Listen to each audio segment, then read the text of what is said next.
Am I the asshole for shutting someone down when they tried to talk to me at the gym? So, for context, I, female 32-year-old, don't talk to anyone at my gym outside of saying hi and bye to the people who work there, and having polite etiquette when asking someone if they're using something and saying thank you when they're done. This is partially for efficiency, but mostly because I go to the gym stoned AF and I'm in my zone and I don't want to talk to anyone. Last week, after my workout, I walked over to the food carts by my gym to pick up tacos. While I was there, some guy over 40-year-old male stopped me and said he went to the same gym. I had never noticed him before, but he insisted on walking with me and was talking to me. I was kind of annoyed. Just because you see me on the street with my headphones out doesn't mean it's an invitation to talk to me.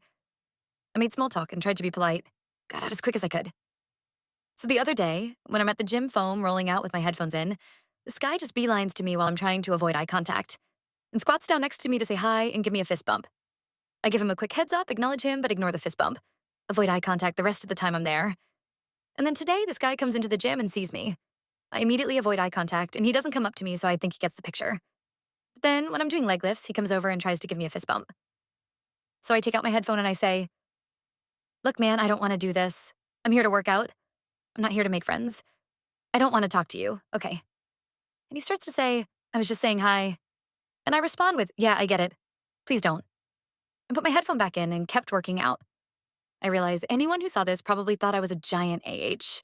But I don't think someone's need for connection overrides my need to have a good workout. So, am I the asshole? Update. For people saying this would have been different if he was an attractive guy, I stumble and get awkward no matter who it is if the conversation needs to go beyond more than a single question and response. Men, women, children, this isn't a wanted or don't want it situation as much as it's I'm not in a headspace where I can have human conversation.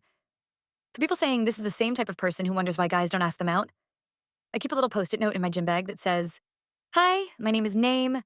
I think you're cute, but I want to respect your gym time. Text me if you want to get coffee sometime." I've never given it to anyone, but it's there if I ever feel like I need it. Anyway, I'm at work. Hope everyone has a great day. Final update. Wow. Well, I figured posting this might be a little divisive. I didn't expect it to blow up like this. I went to the gym today and had one of the best workouts I've had in a long time. Partly because I was fueled by the overwhelming support I received from people who understood the importance of asserting boundaries. So thank you to everyone who saw where I was coming from. For anyone who still thinks I'm the asshole, I can live with that. But before I go, I want to share something that happened to me a couple of months ago. Maybe it'll give you something to chew on. I was at the same gym, in the middle of isolated bicep curls. End of the rep, second to last set to failure. I was slowing the movement, fully concentrated, eyes closed. When I opened them, a stranger's face was 3 inches from mine. Startled, I set the weight down and looked over to see a plump, middle-aged man in a baseball cap.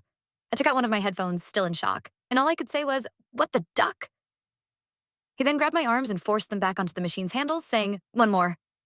I pulled away and snapped, "Who the duck do you think you are?" His face fell as he muttered, "I was just admiring your work." I told him, "I'm in the middle of a ducking set." He got defensive, saying, "Actually, I wanted to use that." I replied, "You can use it when I'm not in the middle of a set." He rolled his eyes and walked off. I was left shaking. As I started to put my headphone back in, another man approached and waved. I took it back out and he said, "You really shouldn't have to put up with that." I smiled and said thanks. He walked away. I got back to my set. Now here's what I'll say. Baseball cap guy was way more out of line than the guy who approached me at the food carts. Even by the third time, when I finally snapped at him, I reported that incident to the gym manager. They took it seriously, walked through the whole event with me, and I gave the best description I could. I haven't seen that man since. Whether he was banned or just stopped showing up, I don't know. As for the guy from the food carts, he hasn't approached me again. We've been in the same space at the gym a couple times, but I'm very good at pretending people don't exist during workouts. I appreciate that he respected my boundaries. I see no reason to report him. But here's what I want to leave you with. The man who approached me right after that first incident, the one who said I shouldn't have to put up with it. Why did he say that to me instead of to him? Why is it easier to comfort a woman in distress than it is to call out the man who caused it? I do think he meant well. I appreciated it in the moment, but I still have to ask. When given the choice between verbally comforting a woman and actually intervening, why do so many men choose comfort over protection?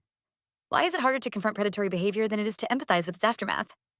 That's all I have to say. This will be my final update.